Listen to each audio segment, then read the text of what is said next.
Santo. Amén. Padre nuestro que estás en el cielo, santificado sea tu nombre. Venga a nosotros tu reino, hágase tu voluntad en la tierra como en el cielo. Danos hoy nuestro pan de cada día. Perdona nuestras ofensas, como también nosotros perdonamos a los que nos ofenden. No nos dejes caer en la tentación y líbranos del mal. En el nombre del Padre, del Hijo y del Espíritu Santo. Amén. Muy bien. Bueno, a manera de recordatorio, ¿en qué punto nos quedamos? Recuerdo que fue el libro del Deuteronomio. ¿Números? Sí. A ver. ¿No entramos al Deuteronomio? Sí, ¿no? Fue una ligera introducción. Yo me quedé en el número. Ya.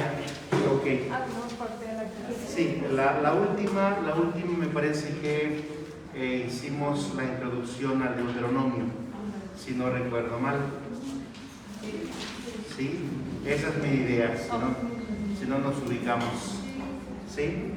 La última idea, frase o... ¿No sé el significado en hebreo? El nombre del libro, La estructura de las los tres discursos. y el mensaje Me recuerdo que nos quedamos para afrontar el mensaje teológico del Deuteronomio. Sí, ¿no? Un testamento espiritual. Bueno, sí. Ahorita retomamos un poquito para engancharnos al contenido último. Pero entonces sí, Deuteronomio, nombre del libro, la estructura. Y a partir del nombre, ¿cuál es ya se empieza a reflejar un poco el contenido? ¿Sí? ¿Estamos todos en sintonía? Bueno, si no, repetimos un poquito para refrescar la memoria, ¿no? Exactamente, sí. Bueno, nada más a manera de volvernos a ajustar, acomodar. Dijimos que, bueno, cerremos un poquito el libro de los números. El libro de los números, dijimos que su nombre lo toma de la traducción griega. Como siempre, recuerden que al menos en el primer bloque de los libros de la Sagrada Escritura, el Pentateuco, siempre va a haber esa dualidad en cuanto a los nombres, porque tenemos la traducción griega de los 70 y tenemos el canon hebreo o el texto masorético, que en su momento dijimos que significa la palabra masora, de donde viene masorético, que significa tradición, ¿no? Es decir, siempre vamos a tener estas dos propuestas, estos dos modos de considerar la literatura del Antiguo Testamento. Y entonces vamos a tener siempre a las espaldas vamos a tener la tradición griega de los 70, ya en su momento hablamos que es la traducción, ¿no? Y vamos a tener también el texto, siempre lo hemos abreviado así, el TM, que quiere decir que no es el tratado, sino el texto masorético, ¿no? Masorético viene de la palabra masora, que significa tradición. Nos referimos a la tradición hebrea, sobre todo y de modo especial a la tradición hebrea.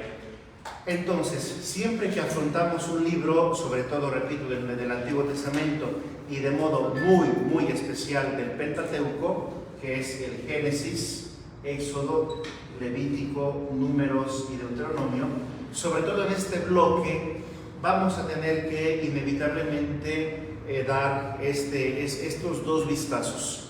Cómo lo considera el texto el texto de los 70, porque recuerden que es un texto griego, es la primera traducción al griego, y el texto masorético es un texto en hebreo, es el texto hebreo. Entonces, nosotros tenemos que dar ambos vistazos.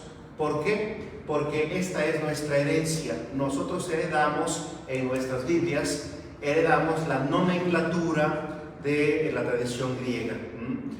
pero como lo hemos hecho hasta ahora, nos damos cuenta, o nos hemos dado cuenta, qué tan rico es sumergirse en el texto masorético. Cuánta riqueza, cuánta información, cuánta luz arroja el texto masorético, es decir, el texto original, el texto en hebreo. Por ese motivo siempre hemos partido del nombre del libro y lo tomamos en las dos ventanas, ¿no? En el griego y en el hebreo. Entonces, el libro de los números, que dicho de paso, en griego ya lo pusimos en algún momento, ¿no? Logaritmoi, viene el logaritmo y todo eso, ¿no? El nombre logaritmoi o logaritmo, que significa números, logaritmoi sería en plural, los números. La tradición griega decide llamarle al libro de los números, ¿por qué? Porque hay un acontecimiento inmediatamente al inicio del libro, que es el censo.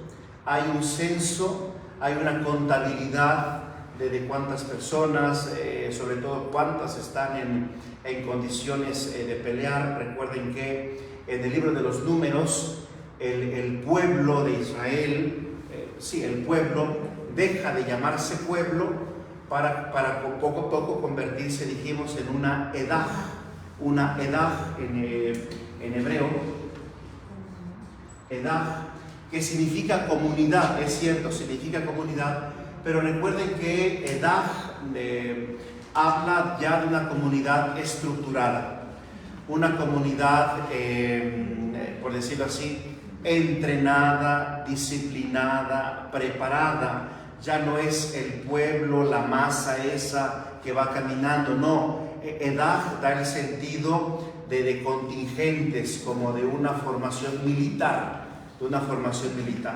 Y es necesario que el pueblo ya se empiece a organizar así. ¿Por qué? Porque tiene a pocos kilómetros la tierra prometida, que no va a ser fácil, evidentemente, entre comillas, hablemos de conquista, que de suyo la tierra es un don, pero bueno, dejémosle conquista por el momento para comprender la finalidad de la edad. Ya no pueden seguirse moviendo como una masa, ¿cómo se dice? Informe, ¿verdad? Como una masa que ahí se mueve y avanza. No.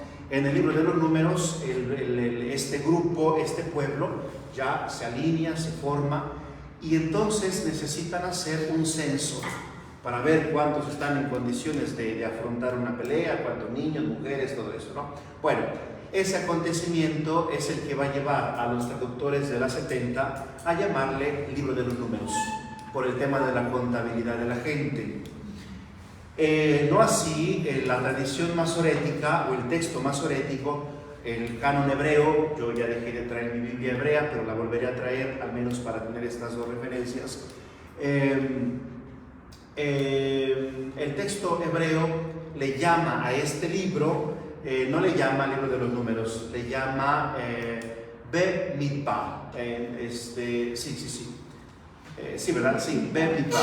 Bemidbar quiere decir, es la palabrita primera del libro. Ya lo dijimos, la primera palabra del libro, ese es el título también del libro. Bemidbar significa en el desierto, ¿no? En el desierto. Ahora, si nos damos cuenta, son dos nombres que difieren muchísimo, ¿no? Números en el desierto, dices, pues como que no hay una familiaridad en los términos. ¿Por qué? Porque la 70 toma el nombre en referencia a este acontecimiento. En cambio, el texto masorético le llama Bemidbar, porque todo el núcleo narrativo y teológico se va a llevar a cabo en el desierto. Por eso en hebreo, si nosotros consultamos una Biblia hebrea, nunca vamos a encontrar el libro de los números, porque no existe el libro de los números para los hebreos. Existe el Bemidbar, ¿no? Bemidbar. Entonces, ¿por qué Bemidbar? Lo decía hace rato. Porque significa en el desierto, nada más, como que un título al modo nuestro, no sería un libro que se llame En el desierto, pues como que no es un título muy llamativo. Lo que pasa es que el texto masorético no se esfuerza por llamar la atención, no es su finalidad cautivar, ¿no? Sino describir, decirnos algo mucho más profundo. Y entonces el núcleo teológico narrativo del libro es en el desierto. En el desierto el pueblo va siendo esculpido, va siendo forjado como el herrero va forjando el metal. En el desierto el pueblo va a ser forjado y se va a convertir en una edad. El desierto con todo lo que significa, el desierto con todas sus complicaciones, todos sus desafíos, todos sus retos. Estamos a pocas semanas de comenzar la Cuaresma y el tema del desierto siempre en la Cuaresma es un tema a reflexionar, ¿no? Entonces, bueno, hablamos del contenido del libro de los números. Acuérdense que lo vimos, si no recuerdo mal, en 3 partes, que eran las 3 etapas del viaje, ¿no? Del Sinaí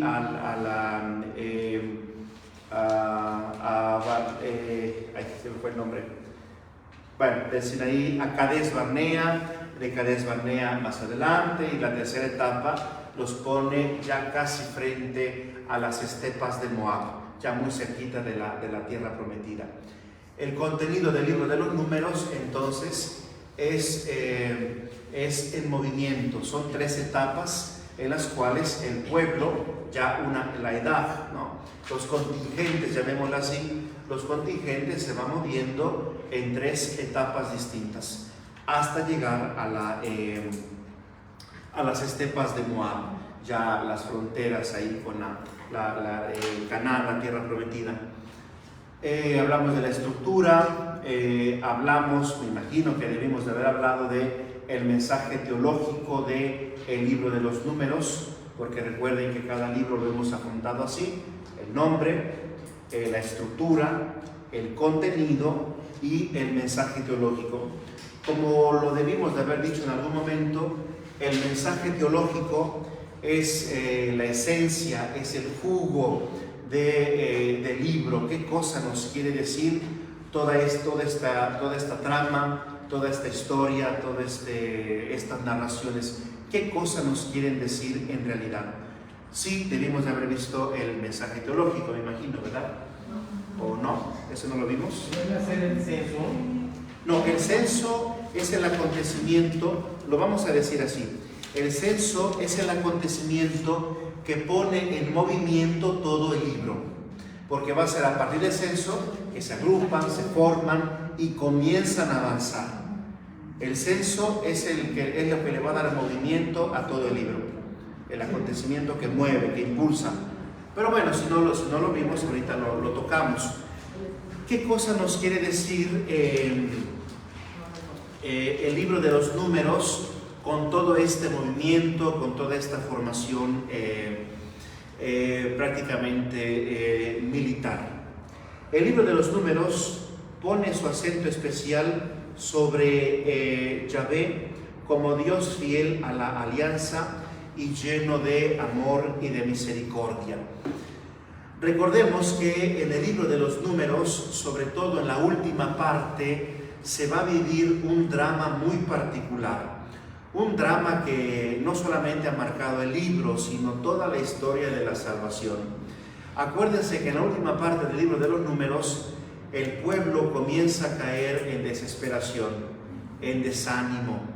Viene la tristeza, la angustia, la incertidumbre, si en verdad están siguiendo al Dios verdadero. Acuérdense que empiezan las murmuraciones en contra de Moisés, empieza el reclamo. Miriam se enferma de lepra justamente por haber murmurado en contra de Moisés. Las serpientes que muerden al pueblo porque murmuraron en contra de Moisés. Y acuérdense que la palabra de Yahvé dice: todo aquel que murmure en contra de mi siervo, murmuren contra mí, ¿no? Porque Moisés no lleva adelante un proyecto de él, lleva el proyecto de Yahvé. Entonces murmurar contra Moisés es murmurar contra el mismo Yahvé. Acuérdense entonces que en la última parte del libro viene todo este drama, este episodio difícil donde el pueblo empieza a experimentar el cansancio del desierto. Aquí es donde, bueno, no es un retiro espiritual, pero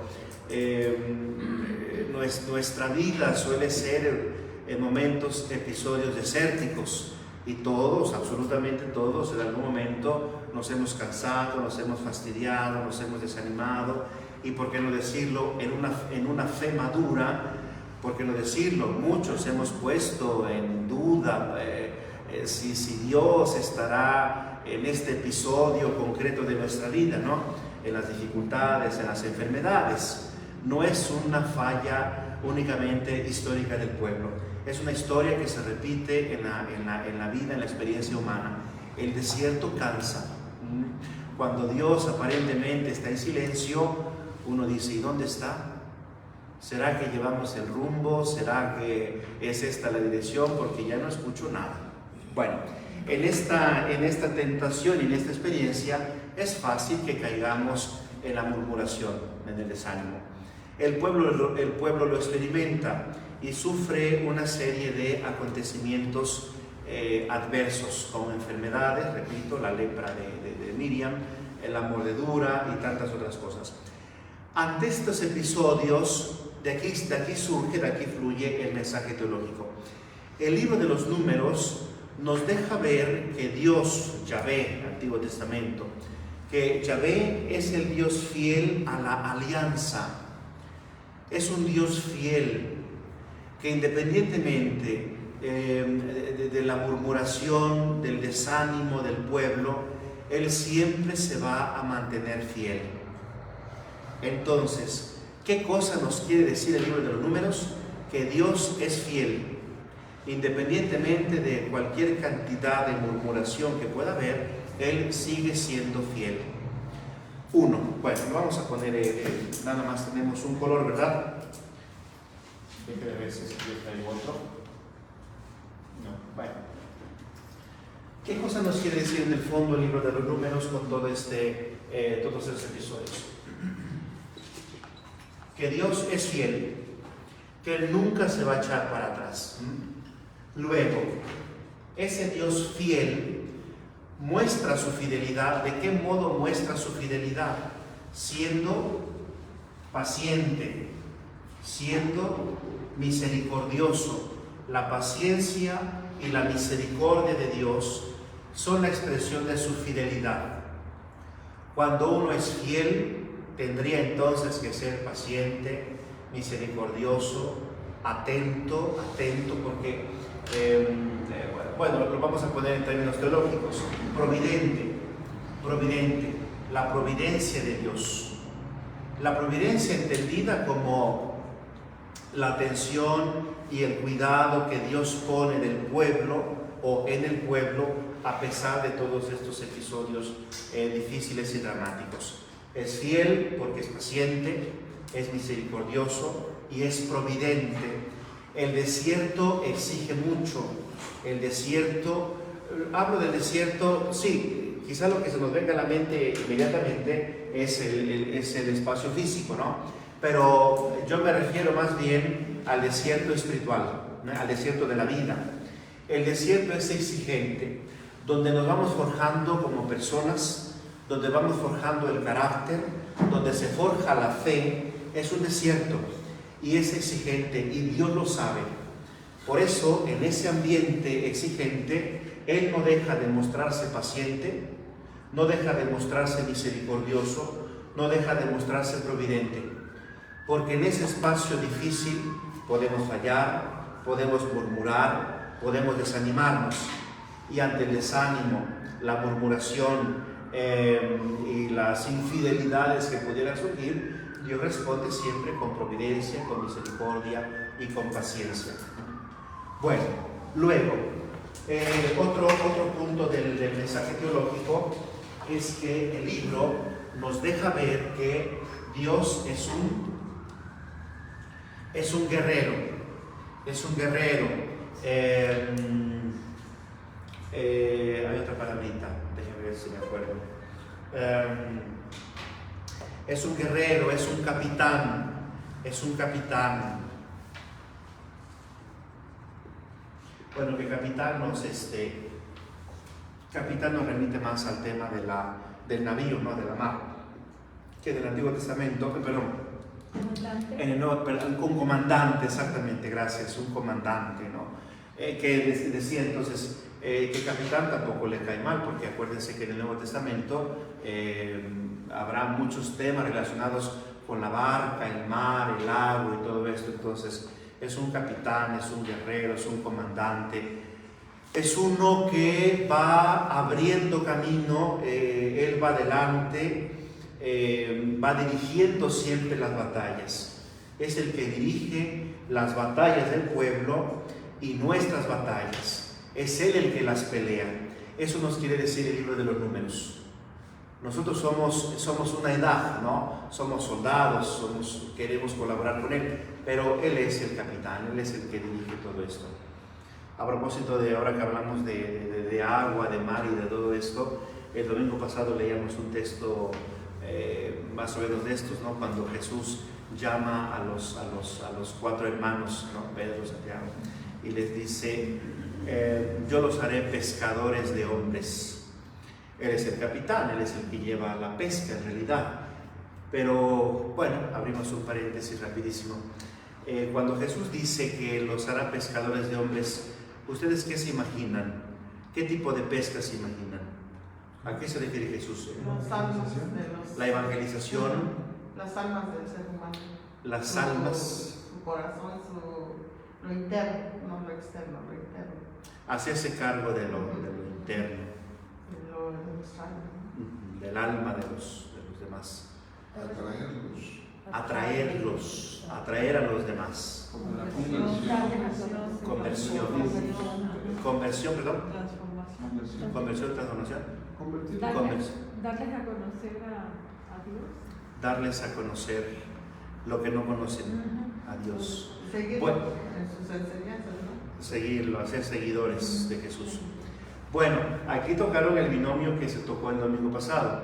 Conviértanse porque el reino está cerca, ¿no? Es la primera parte del Evangelio. Luego venía lo de la pesca. La conversión es una al menos como lo leímos el domingo pasado en San Mateo, es una palabra muy, muy interesante, porque Mateo utiliza la palabra metanoia. Metanoia es una palabrita griega que se compone de 2 términos. Metá, que es una preposición que significa más allá de. Es una palabra que todos conocemos, porque cuando un corredor, un maratonista hace una competencia, para que gane tiene que llegar ¿dónde? Bueno, y no nada más tiene que llegar, tiene que pasarlo, ¿no? Ir más allá.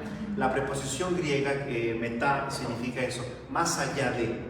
Imagínense que después de 21 kilómetros, ¿no? Un maratón creo que es 21 kilómetros. 42, perdón. Bueno, imagínense que después de 42 kilómetros llega a la meta y dice, ya llegué, y no la cruza, ¿no? Y llega otro la cruza. Bueno, metá quiere decir más allá de. Noia, nous, el otro término es nous. Nous significa conocimiento, la manera de conocer las cosas. Cuando Mateo dice metanoia, la conversión en realidad consiste en un primer momento en cambiar la manera de pensar. La conversión primero es intelectual. A veces nosotros lo primero que hacemos es ir a las ocasiones morales, ¿no? La moralidad de los santos. Voy a dejar de hacer, voy a dejar de decir, pero para dejar de hacerlo, dejar de pensarlo, dejar de decirlo, qué sé yo, dice Jesús, primero deja de pensarlo. El primer paso de la conversión es intelectual y después es moral. Casi siempre vamos primero a lo moral y por eso muchas veces fallamos, porque primero pensamos en dejar de hacerlo, decirlo, y el primer paso es dejar de pensarlo, dejar de fabricarlo para que pueda dejar de hacerse. Bueno, en cuanto a la pesca, es interesante porque sí, algo tiene que ver con todo lo que ustedes han aportado. Jesús utiliza la palabrita alieis. Alieis significa pescar, es cierto, pescadores, pescar, pesca. Pero alieis tiene una connotación muy interesante. Alieis significa tomar algo que está en peligro, ponerlo a salvo, una cesta, en este caso, ¿no? Como una cesta, para después depositarlo en un lugar seguro. La pesca que nosotros conocemos, la común, es que se pesca para comer, ¿no? Se pesca para devorar. Alieis, por el contrario, tiene otra connotación. Es tomar, pescar, sí, pescar es tomar en realidad, ¿no? Es tomar algo, pero esto es algo que está en peligro. Entonces yo lo tomo, lo pongo al seguro en mi cesto. Me recuerda, por ejemplo, el salmo que dice que seamos como, más o menos, no recuerdo exactamente, pero como flechas en tu carcaj, ¿no? El carcaj es el que usa el tirador, bueno, y las flechas están al seguro en el carcaj, ¿no? Bueno, alieis quiere decir tomar algo que está en peligro, ponerlo a salvo, una cesta, para luego liberarlo en aguas más tranquilas, serenas, que no pongan en peligro al que acabamos de rescatar. Cuando Jesús dice pescadores de hombres, se refiere a rescatar a los que están en peligro, ponerlos a salvo y luego proporcionarles, brindarles un espacio donde no corran más peligro, ¿no? Y ejemplos de pesca, muchísimos, ¿no? Yo les decía a la comunidad el domingo, y ¿a quién pescamos? ¿A quién rescatamos?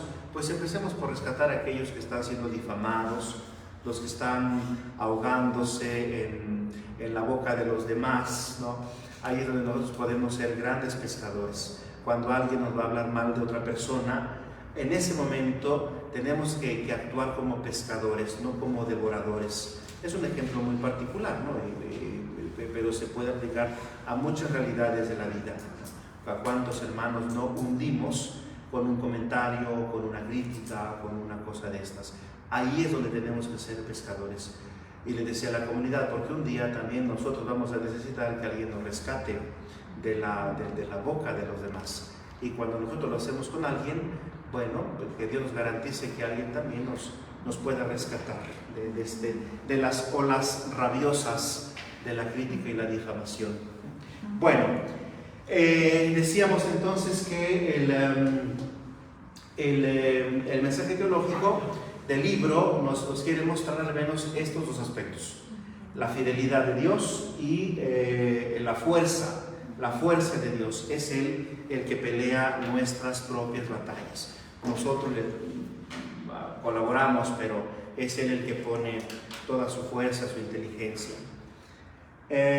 Bueno, más o menos a grandes rasgos lo que ya habíamos de algún modo visto del libro de los números. El libro de los números entonces le va a dar paso al último libro de este bloque del Pentateuco. Entonces, si dimos el nombre, vayamos a él. Vayamos a él entonces. Siempre conservando las dos ventanas de nuestro bloque. Heredamos el nombre que nosotros conocemos de este quinto y último libro del Pentateuco.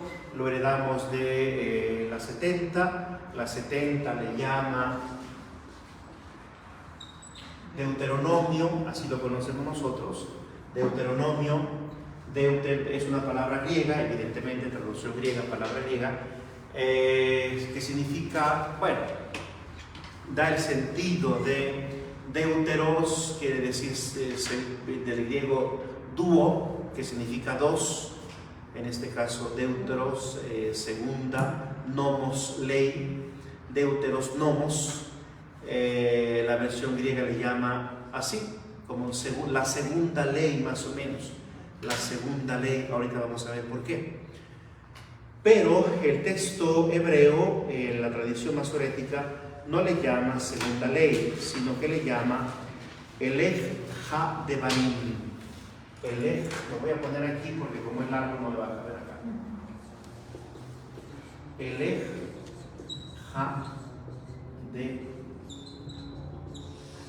Ha-Devarim, ¿no?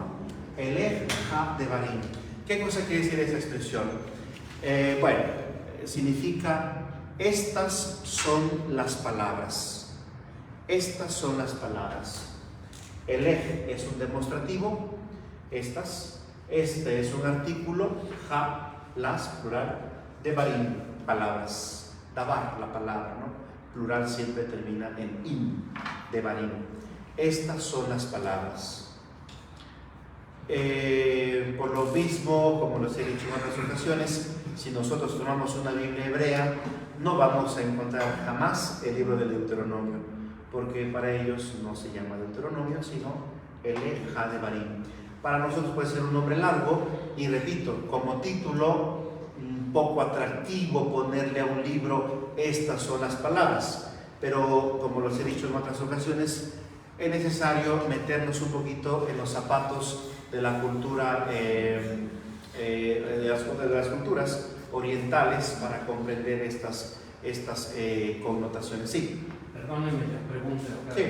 Y yo veo él y después no sé qué. Perdón, es doble L. Es doble L. E-H. Es E-L-L-E-H. L. Gracias. L, no por nada. L, doble L. L, Hadevarim. Padre, Sí. se refiere a tomar, y perdón que no vamos al primer bloque, Sí, vale. se refiere a tomar una Biblia de hebreo, ¿se refiere a una Biblia católica con traducción hebrea o a la Torá? La Torá. Sí, la Torá, sí. Sí, la Torá sí, la Torá, en términos muy generales, ¿no? La Torá. Lo que pasa es que nosotros tenemos la Biblia hebrea, que va a diferir un poquito en el orden de los libros de la Tanaj de ellos, ¿no? Ellos le llaman Tanaj a todo el conjunto. La Torá solamente sería Génesis, Éxodo, Levítico y Deuteronomio. La Tanaj es toda la Biblia para ellos, ¿no? Entonces, si tomamos la Torá, vamos a encontrar estos nombres y no estos. Bueno, entonces decíamos, el Devarim quiere decir estas son las palabras. Estas son las palabras. ¿Por qué? Porque ¿por qué este nombre en el canon hebreo? Porque ellos no están, su consideración obviamente es otra. Lo que la 70 toma en cuenta para darle ese nombre es un poco el contenido. Y en el libro del Deuteronomio aparentemente se repite aquel texto del Éxodo, el libro del Éxodo capítulo 19, el tema de la ley, toda la recitación de la ley. Aparentemente el Deuteronomio la toma y como que la vuelve a presentar. Por eso es que los traductores de la 70 dicen, esta es una segunda ley. ¿Por qué? Porque ya hay una primera en el libro del Éxodo, ¿no? Esas son las consideraciones técnicas del libro, del título. Aparentemente es una segunda ley. Ahora, cuando uno se sumerge en el libro del Deuteronomio, se da uno cuenta que no es una segunda ley, que es exactamente la misma. No es otra, no hay dos leyes, es una. ¿Qué pasa? Que el libro del Deuteronomio nos presenta la ley, pero nos la presenta comentada, ¿no?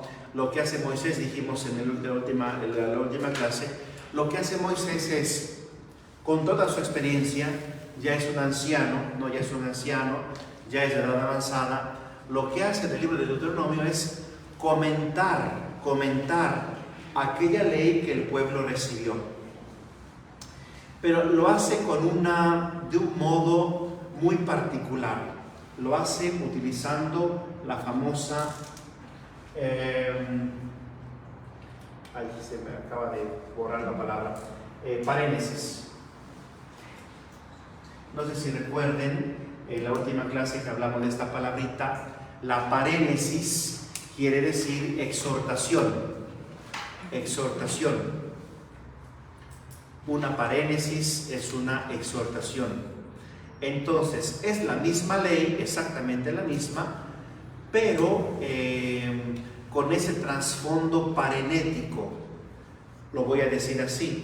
Lo que hace Moisés en el libro de Deuteronomio es comentar la primera ley con estas exhortaciones, ¿no? Nunca se olviden de ser fieles a Moisés, de ser fieles a Yahvé, porque Él nos sacó de Egipto, Él fue fiel con nosotros. Entonces, está la ley, que consiste en la fidelidad, y está la parénesis, que es la exhortación, ¿no? Entonces, Moisés va a, ¿cómo decirlo?, a jugar con estos dos términos, la esencia de la ley, acompañado siempre de una parénesis. Sean fieles al Señor porque Él ha sido fiel con nosotros, nos sacó de Egipto, ¿no? No se olviden que nos dio de comer en el desierto. Está recordando la ley primera, comentándola ahora con un corazón de abuelito, de paternidad, ¿no? Muy paterno, ya no es el Moisés aquel fuerte, tajante, ¿no? Legislador de los primeros libros. Ya es el abuelo, el anciano, el abuelo paterno. Incluso me recuerdo ahorita que en ese tema, cuando vimos esto, les compartí una anécdota que el difunto padre Montenegro, ¿no? El padre Montenegro, que algunos de ustedes seguramente lo escucharon, en alguna ocasión en una salita de profesores ahí en el seminario tomando café, algunos maestros le decían, oiga, maestro, ya la mayoría de sus alumnos pasan los exámenes, ya no es como antes que la mitad o más de la mitad resultaban reprobados, y el examen del padre Montenegro era nerviosismo, era angustia, decía, bueno, ya todos pasan, ya todos pasan, ¿qué pasa? Y entonces decía él, aquí con Moisés, ¿no? Decía, miren, yo ya estoy en una etapa, claro, ya era grande, decía, yo ya estoy en una etapa donde yo ya no veo a los alumnos como alumnos, yo ya los veo como abuelito, decía él, ¿no? Son mis nietos. Y entonces yo ya cambié mucho ese tema de la exigencia, de la fuerza. Decía, yo ya más bien parece que en mis clases les aconsejo, les doy la clase, pero ya con otro tinte, ¿no? Ya de aconsejar, después de todo lo que ya he recorrido, más bien mis clases se han convertido en eso, en una parénesis, en una exhortación. Está el contenido, pero ya visto desde otro aspecto. Decía, todos los años que he recorrido, yo se los quiero compartir. Entonces decía, no, para mí ya no hay reprobados, para mí me interesa que se queden más con una parénesis, ¿no? Una exhortación, un poco de la experiencia de él. Entonces es lo que Moisés hace en el libro de Deuteronomio. Ya no le interesa a él tanto recitar la ley en términos legislativos, ya les habla de su experiencia. Yo he visto la fidelidad de Dios, dice Moisés, y les animo a que ustedes se mantengan fieles, porque Él nunca falla, por ejemplo, ¿no? Yo he visto la paternidad de Dios, la he experimentado a mis años, dice Moisés, y yo les exhorto a que ustedes hagan exactamente lo mismo, que no dejen de ver a Dios como un padre, y así, ¿no? Y así todo el libro es una exhortación parenética. Obviamente esto Moisés lo hace en el contexto ya de que él sabe que su vida se está pagando, y le conviene, quiere dejar más una exhortación que una lista de preceptos que ya el pueblo de por sí lo sabe, ¿no? Quiere compartir más su experiencia. ¿Alguna pregunta, algún comentario hasta ahora? Yo tengo una pregunta. Sí, adelante. Me quedé pensando en que usted comentó que Dios, en su fidelidad, es providente. ¿Esa providencia de Dios es solamente espiritual o también abarca el aspecto material? No, desde luego que abarca el aspecto material, al aspecto material. Recuerden ustedes que nuestra relación con Dios no se puede reducir al campo únicamente espiritual. Porque bueno, sería limitadísima una experiencia espiritual. La exigencia del Evangelio siempre nos interpela a hacer la obra, a que sea palpable, ¿no? A que sea palpable. Porque si no, repito, sería muy reductivo, reduciríamos mucho, solamente espiritual. No quiero alargarme en la respuesta ni en el discurso, pero pues ustedes todos, yo creo que conocemos a alguna persona que quisiera arreglar todo desde la oración o con la oración. Y es cierto, la oración es una parte, es una fuerza, pero también implica ponerse de pie, ir al encuentro del otro y, no sé, pedirle perdón, extenderle la mano, sentarse un rato a escucharlo, ¿no? No es lo mismo, bueno, y eso lo dice la Sagrada Escritura, no es lo mismo que tú le digas a alguien, ojalá que te vaya bien, que encuentres trabajo, que Dios te ayude, rezo por ti y se acabó.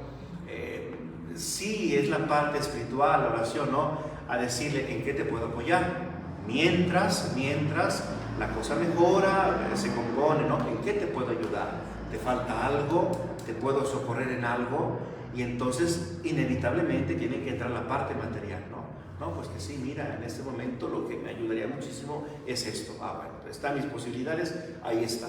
Y ahora sí, que mejore la cosa, pero ya te estoy dando una mano, ¿no? Entonces, cuando hablamos de la providencia, no es únicamente espiritual. Imagínense que Dios les dijera cuando le piden agua dulce, ¿no? Dicen, queremos ya agua que nos refresque, ¿no?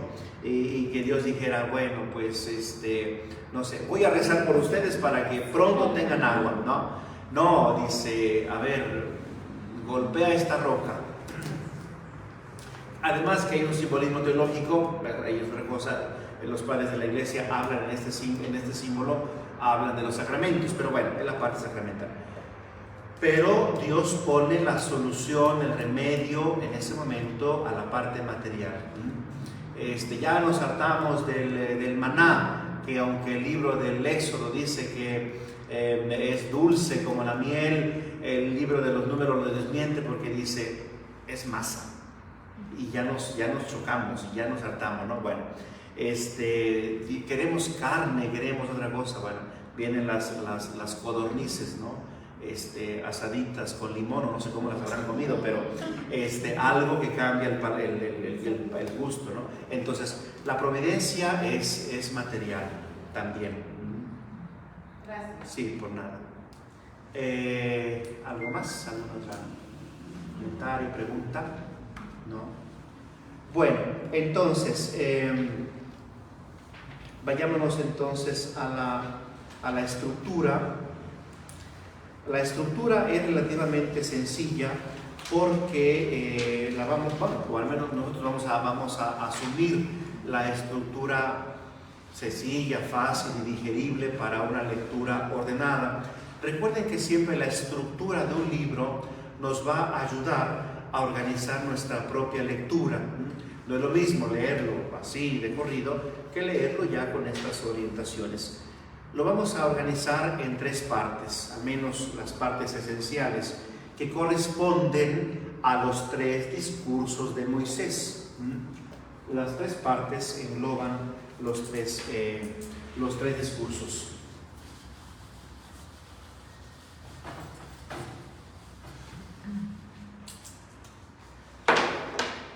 Por eso se llama el libro Elech HaDevarim. Estas son las palabras. Porque es Moisés el que habla y habla durante todo prácticamente durante todo el libro. Y el pueblo escucha todo lo que Moisés le quiere decir. El primer discurso va del capítulo 1, verso 1, al capítulo 4, verso 43. Nada más dicto las coordenadas. Primer discurso del capítulo 1, evidentemente verso 1, al capítulo 4, verso 43.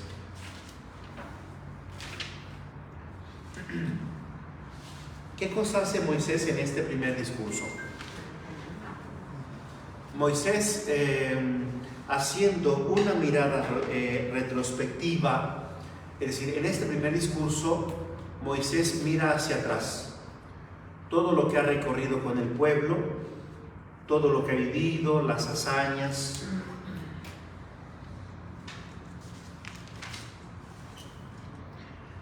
Pareciera que traza una línea histórica que va desde el Sinaí.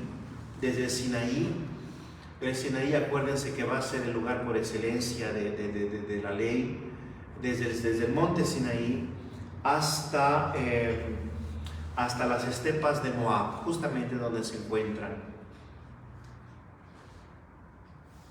Este discurso va a trazar toda la historia del pueblo de Israel, desde el Sinaí hasta las estepas de Moab. Entonces lo que Moisés hace es dar una mirada retrospectiva, recordarle al pueblo toda la historia que Yahvé ha ido construyendo con ellos.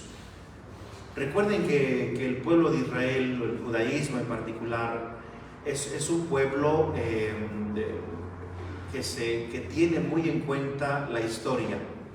Los acontecimientos históricos para ellos van a ser muy significativos y Moisés lo sabe. Bueno, entonces, el primer discurso es una mirada retrospectiva a todo lo que Dios ha hecho desde el Sinaí hasta ese momento, hasta ese lugar que son las estepas de Moab. El segundo discurso va del capítulo 4, verso 44, del 4:44 al capítulo 28, 68. Es un discurso muy largo. 28, verso 68.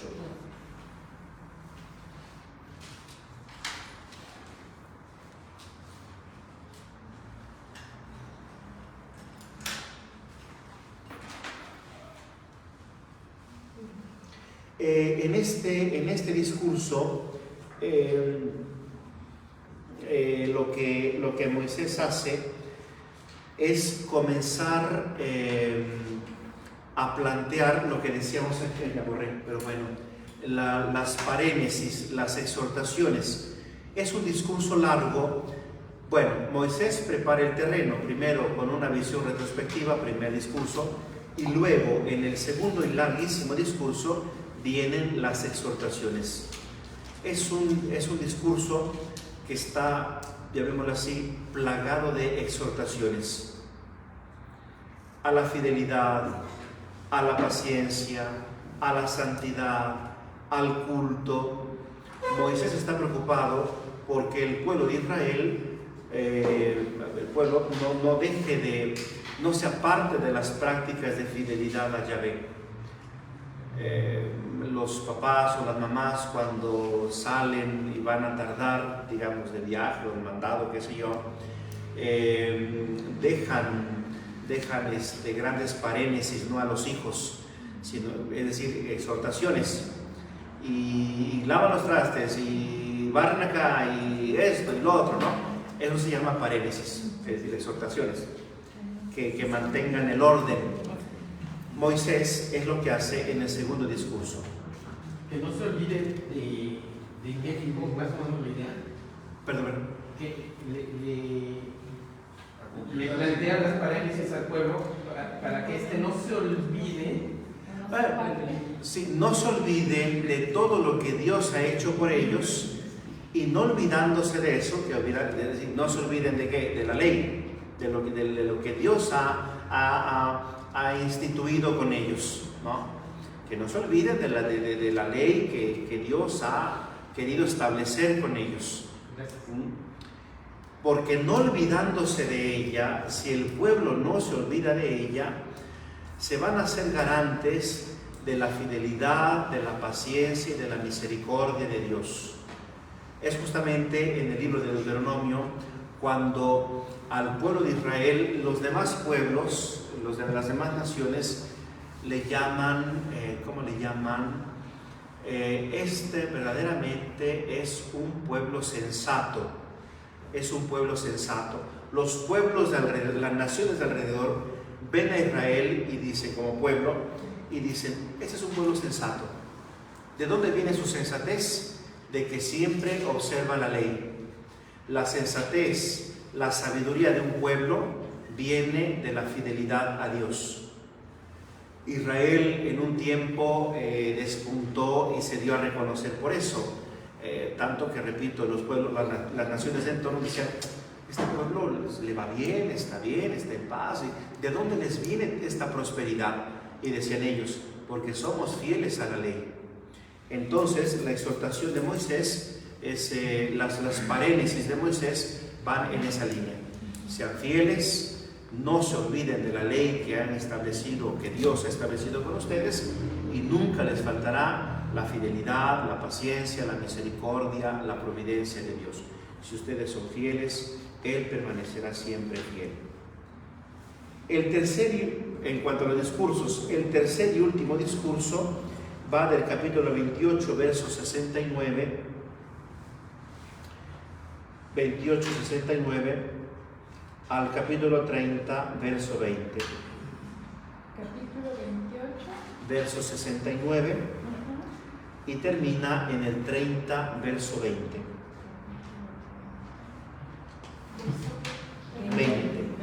30, 20. 30, 20, sí.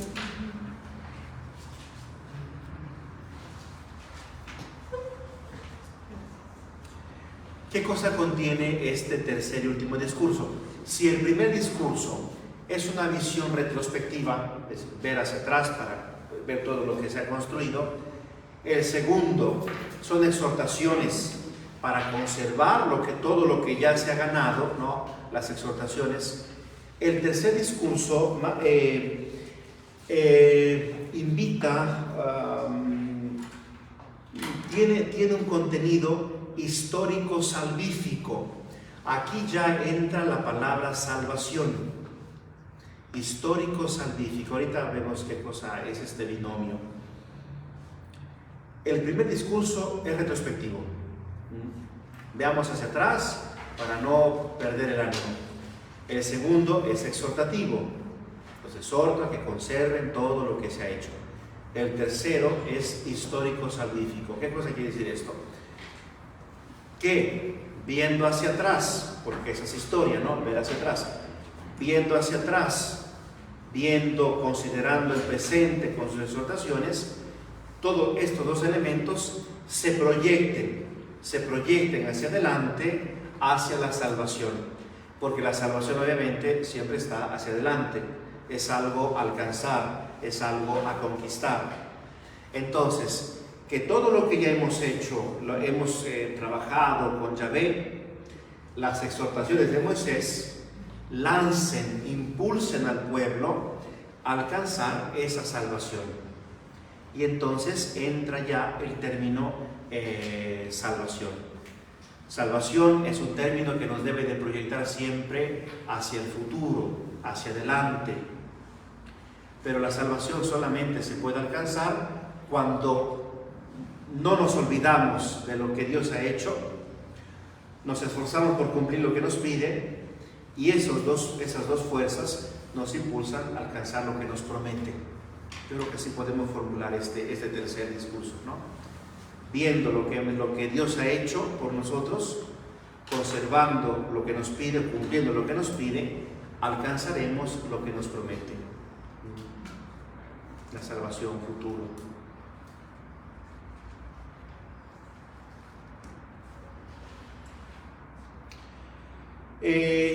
Una última parte, que es el capítulo 31 al 34. Estos capítulos 31, 32, 33 y 34 se le llama parte narrativa, es decir, ya no habla Moisés. Del 31:1 al 34:12 ya no habla Moisés, ya no es un discurso de Moisés, se le llama parte narrativa. ¿Por qué? Porque solamente se narran las últimas actividades que realizó Moisés. Ya no habla él, sino nos narran las últimas horas, los últimos momentos de la vida de Moisés. Ya no entra en los discursos, sino es una narración nada más. Es una narración.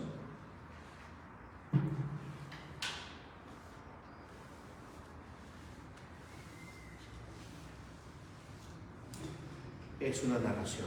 No sé qué razón, pero allá. Yo tengo una pregunta. Sí, adelante. Esta última parte narrativa, ¿quién la escribe entonces? ¿Es Moisés? Yo creo que no tenemos presente lo que, bueno, ya el año pasado, ahora sí vale decir, el año pasado, en los primeros encuentros, ¿se acuerdan que hablábamos del autor? Bueno, si no se acuerdan, ahorita rapidísimo. ¿Se acuerdan que uno de los puntitos que nos planteamos el año pasado fue sobre el autor? ¿Quién escribió el Pentateuco? Ya no el Deuteronomio, el Pentateuco como cuerpo, como bloque. Bueno, la tradición judía sostiene, los judíos pues, sostienen hasta ahora que el autor es Moisés. Y eso es inmovible en la concepción de ellos, es Moisés. Ahora, los estudios, las investigaciones, todo lo que se ha realizado en torno, no al Deuteronomio, al Pentateuco, es obvio que no es Moisés el autor. No es Moisés el que escribió el Pentateuco. Aquí se abren dos vertientes. El autor, desde luego, no es Moisés. No pudo haber escrito todo esto, los bloques, los saltos históricos. No pudo haber escrito su propia muerte, porque 31-34 es la muerte de Moisés. Ahora, se habla del autor, que el autor es se le llama deuteronomista. Quiere decir que este bloque, estos 5 libros, se fueron, su proceso redaccional, la escritura, su proceso redaccional, llevó un tiempo largo. Por lo tanto, no lo podemos atribuir a una sola persona. Es imposible que una sola persona, primero, haya escrito todo el bloque y luego, si nos sentamos a leerlo, los estilos, las manos, las plumas son variadas, son diversas, ¿no? Hay bloques que, por ejemplo, y aquí es donde entran, ya no se sostienen, pero bueno, entran un poco las teorías y las tradiciones yavista, eloísta, sacerdotal, deuteronomista, ¿no? Dicen, este bloque le pone muchísimo énfasis al culto. Seguramente el autor es un sacerdote. Este es un bloque sacerdotal, ¿no? Este bloque utiliza mucho la palabra Yahvé, no Elohim, no Adonai, Yahvé. Este es un yavista, ¿no? Y así sucesivamente. Entonces, las plumas, los estilos, tantas cosas, la fisonomía del texto, es imposible que la atribuyamos a un solo autor, y mucho menos que la sigamos atribuyendo a Moisés. Es imposible que Moisés haya escrito. Entonces, ¿quién lo escribió? El proceso redaccional nos habla de muchas plumas, de muchos autores, y a lo largo de tantos siglos el texto ha sufrido, fue un bloque que vimos al inicio, el texto ha sufrido modificaciones, cambios, transformaciones, ¿no? Agregados, todo esto. De modo que no podemos hablar de un autor, sino seguramente de varios autores. ¿Cómo se llama? Ahí sí no sabemos. Sí. Alguna vez en una clase vi que el último libro del Antiguo Testamento es el Génesis. Sí, sí. Sí, es correcto. Sí, exactamente. Sí, y lo dijimos aquí, el Génesis es el marco que va a abrazar este bloque del Pentateuco, ¿no? Es necesario, lo dijimos así, cuando tenemos una obra de arte, ya no hablemos, un cromo, pues, ¿no? Que nos gusta mucho, lo mandamos a enmarcar. El Pentateuco es una obra de arte. El agiógrafo quiere decir autor sagrado. El autor viendo todo este cuerpo, dice, tenemos que ponerle un marco bonito. Y entonces lo que va a hacer es redactar el Génesis, que es el que abraza toda la historia, todo el Pentateuco. Cualquiera pensaría que es el primer libro porque está en el primer lugar. No, el Génesis en realidad es el último libro que se redactó de todo el Pentateuco, porque va a embellecer toda la obra. Un marco hace bonita también la obra, le da otra vista. Lo mismo pasa, por ejemplo, en los evangelios. Cualquiera pensaría que el primer evangelio es Mateo, porque según el canon, Mateo, Marcos, Lucas, ¿no? No, el evangelio más antiguo, al menos desde los estudios últimos, es Marcos. Marcos es históricamente es el primer evangelio, por ahí de 55 más o menos se ubica. Entonces, una cosa es el orden del canon y otra cosa es el orden de la historia. No siempre el canon obedece a la historia, pero no cambia nada. Es cuestión de ajustar nada más.